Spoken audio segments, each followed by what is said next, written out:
বসে আছি পথ চেয়ে ফাগুনের গান গেয়ে, যত ভাবি ভুলে যাব মন মানি না, মন মানি না। নমস্কার বন্ধুরা, রূপা সিম্পল অ্যান্ড ডেলি লাইফে আপনাদের সবাইকে অনেক অনেক স্বাগত। আজ একদম ভিন্ন স্বাদের এক কোপ্তার রেসিপি নিয়ে আমি চলে এসেছি। এঁচোড়ের কোপ্তা তো আপনারা অনেক খেয়েছেন। আজ আমি চিংড়ি মাছ দিয়ে এঁচোড়ের কোপ্তা কারি রেসিপি শেয়ার করতে চলেছি, একদম সহজ পদ্ধতিতে। আশা করছি অন্য দিনের মতো আজও কিন্তু আপনাদের খুব ভালো লাগবে। এঁচোড়ের কোপ্তা করার জন্য আমি কি নিয়ে নিয়েছি একটু আপনাদের দেখিয়ে দিই। এখানে কিন্তু এঁচোড়কে আমি এইভাবে ডুমো ডুমো করে কেটে খুব পরিষ্কার করে কেটেছি বন্ধুরা। এঁচোড়ের কিন্তু ওই ফুবড়ি ফুবড়ি অংশগুলোকে আমি বাদ দিয়ে দিয়েছি, শুধু শাঁসটা নিয়েছি। আর সেই সাথে এই যে দানার যে অংশগুলো হয়, এইগুলো দানার খোসাগুলো ফেলে দিয়ে এই অংশগুলো নিয়েছি। খুব পরিষ্কার করে কেটে ধুয়ে আমি একটা প্রেসারে সিটি মেরে জল ঝরতে দিয়ে দিয়েছি। আর নিয়েছি এখানে 50 থেকে 60 গ্রাম, মানে 1 কাপ, ছোট 1 কাপ ছোলার ডাল আমি ভিজিয়ে রেখেছিলাম 2-3 ঘন্টা। সেইটাকে আমি তুলে মিক্সিতে পেস্ট করে নিয়েছি, একটু গোটা গোটা রেখেছি। আর যেহেতু আমি চিংড়ি দিয়ে করব একদমই অন্যরকম কোপ্তা, তাই এখানে আমি 200 গ্রাম চিংড়ি নিয়ে নিয়েছি। চিংড়ির সাইজগুলো কিন্তু মোটামুটি আমার একটু বড়ই আছে। চিংড়িটাকেও খুব পরিষ্কার করে ধুয়ে বেছে আমি আগে থেকে নুন হলুদ মাখিয়ে রেখেছি। সবার প্রথমে আমি চিংড়ি মাছগুলো একটু ভেজে নেব হালকা করে একদমই।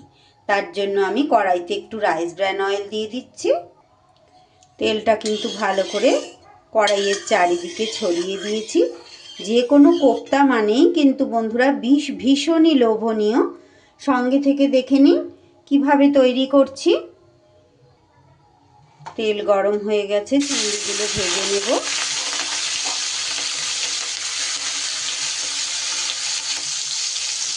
এঁচোড়ের কোপ্তা তো আপনারা খেয়েছেন বন্ধুরা, আবার এঁচোড় চিংড়িও কিন্তু আপনারা খেয়েছেন, কিন্তু এইভাবে চিংড়ি সব দিয়ে এঁচোড়ের কোপ্তা কে কে খেয়েছেন অবশ্যই আমাকে কমেন্ট করে জানাবেন।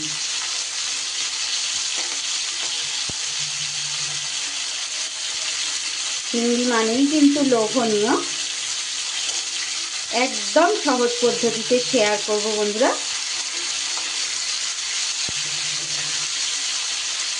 চিংড়িগুলো জাস্ট একটু নেড়ে চেড়ে এইভাবে ভেজে নেব। চিংড়ি কিন্তু আমি পিঠের সুতো, মাথার মধ্যে যে চিংড়ির একটা ময়লা থাকে, সমস্ত কিছু আমি ভালো করে পরিষ্কার করে নিয়েছি চিংড়িগুলোকে।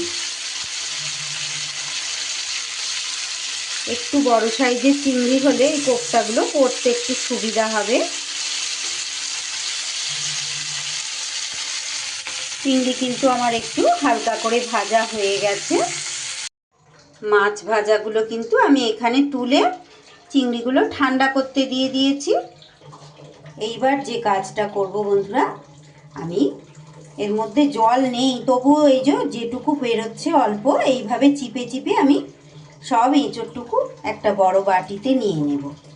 একদম নিংড়ে নিংড়ে পুরো জলটাকে কিন্তু আমি চিপে যতটা বের করে দেয়া যায় সেইভাবে নিংড়ে নেব।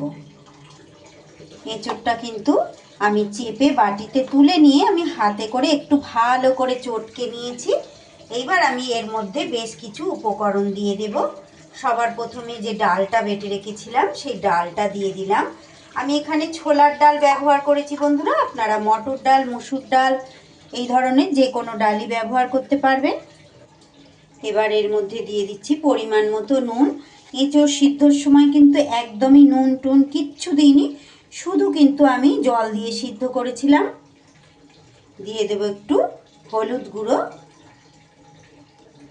ঝালের জন্য দিয়ে দিচ্ছি 2টো কাঁচা লঙ্কা কুচি।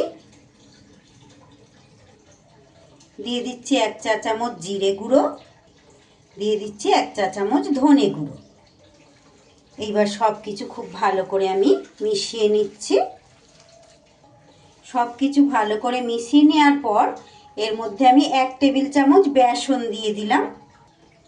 বেসনটা এই ডোটা একটু শক্ত হওয়ার জন্য দিলাম, ভালো করে সেট হওয়ার জন্য। খুবই ওই অল্প পরিমাণ বেসনটা দিতে হবে, বেসনের পরিমাণ বেশি দিলে কিন্তু একদমই খেতে ভালো লাগবে না। ভাজার সময় যাতে তেলে ছেড়ে না যায় সেই জন্য বাইন্ডিংয়ের জন্য আমি বেসনটুকু দিলাম। খুব ভালো করে মিশিয়ে নেব।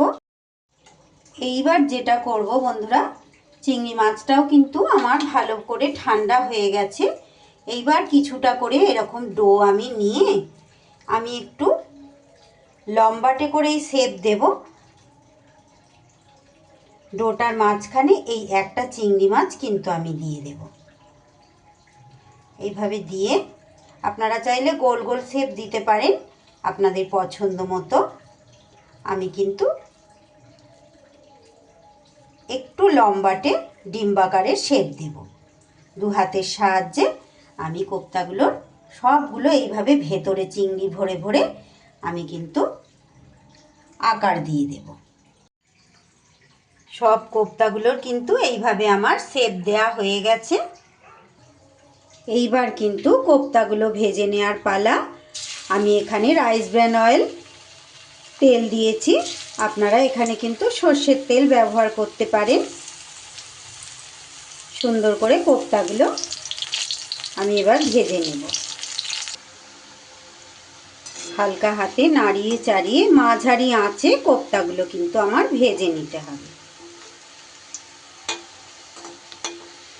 এঁচোড়ের কোপ্তা আপনারা নিরামিষভাবে খেয়েছেন, আমিষভাবেও হয়তো খেয়েছেন, এঁচোড় চিংড়ি খেয়েছেন, কিন্তু এইভাবে চিংড়ির সাথে এঁচোড়ের কোপ্তা কারি কে কে খেয়েছেন বন্ধুরা অবশ্যই আমাকে কমেন্ট করে জানাবেন।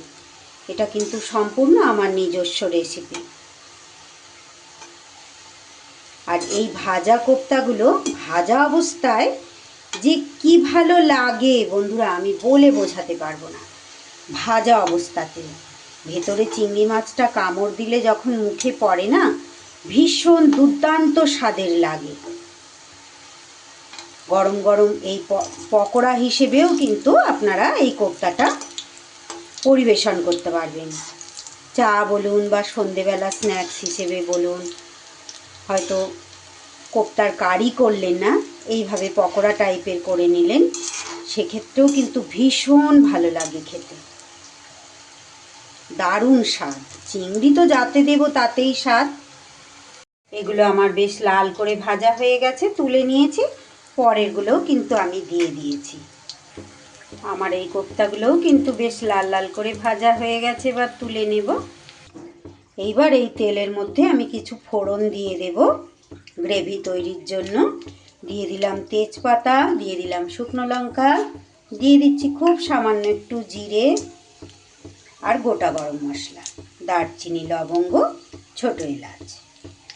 ফোড়নটা ভাজা হয়ে গেলে ওর মধ্যে দিয়ে দেব মাঝারি সাইজের দুটো পেঁয়াজ, খুব কুচো করে আমি কেটে রেখেছি। পেঁয়াজ তাড়াতাড়ি নরম হওয়ার জন্য নুন দিয়ে দিলাম।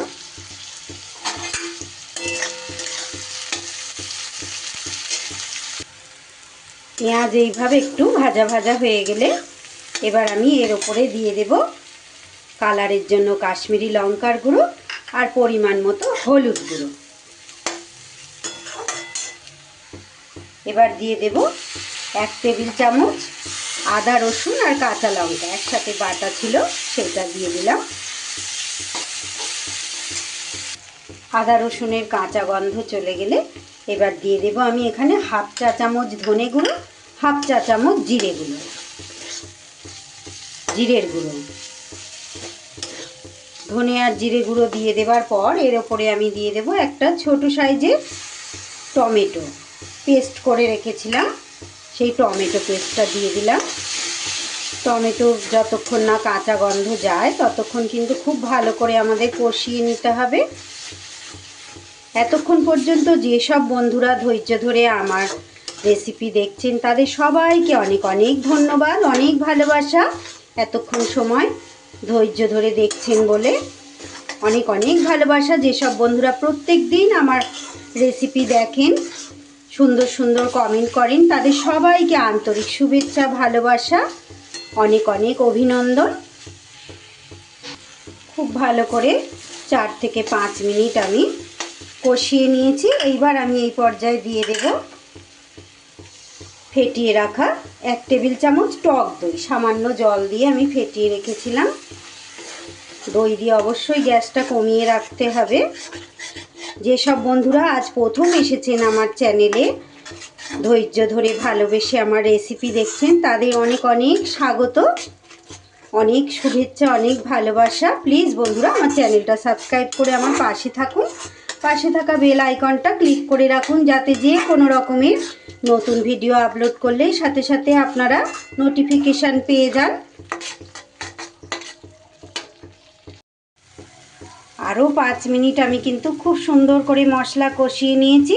এইবার আমার মশলা থেকে কিন্তু তেল ছেড়ে দিয়েছে। যতক্ষণ না মশলা থেকে তেল ছাড়ে ততক্ষণ কিন্তু মশলা আমাদের কষানো ঠিকঠাক হয় না। যখনই দেখব যে মশলা থেকে এইভাবে তেল ছেড়ে দিয়েছে তখনই জানবো কষা হয়ে গেছে।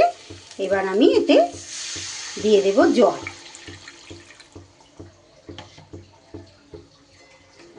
যে কোনো কোপ্তার মধ্যেই কিন্তু অনেকটাই গ্রেভি ঝোল টেনে নেয়, সেই মতো কিন্তু জলটা আমাদের দিতে হবে।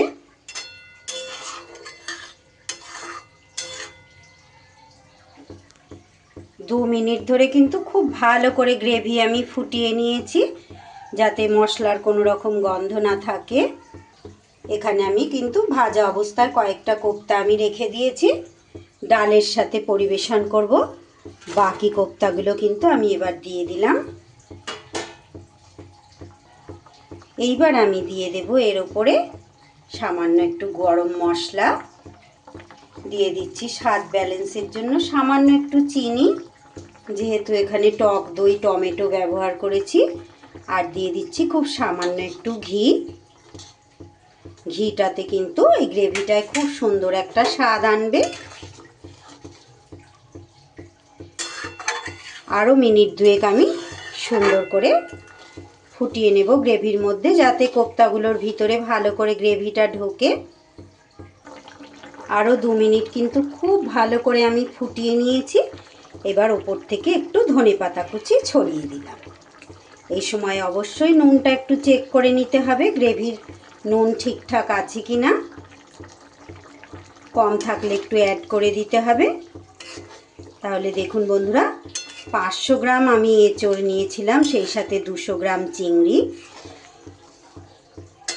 মাছ দিয়ে আমার এঁচোড়ের কোপ্তা কারি। তাহলে আমার আজকের রেসিপি কেমন লাগলো অবশ্যই কিন্তু ভালো লাগলে আমাকে একটা কমেন্ট করে জানাবেন, একটা লাইক করে দেবেন বন্ধুরা। প্লিজ যারা লাইক দিতে ভুলে গেছেন একটা লাইক দিয়ে দেবেন, আর খুব ভালো লাগলে একটা শেয়ার করে দেবেন।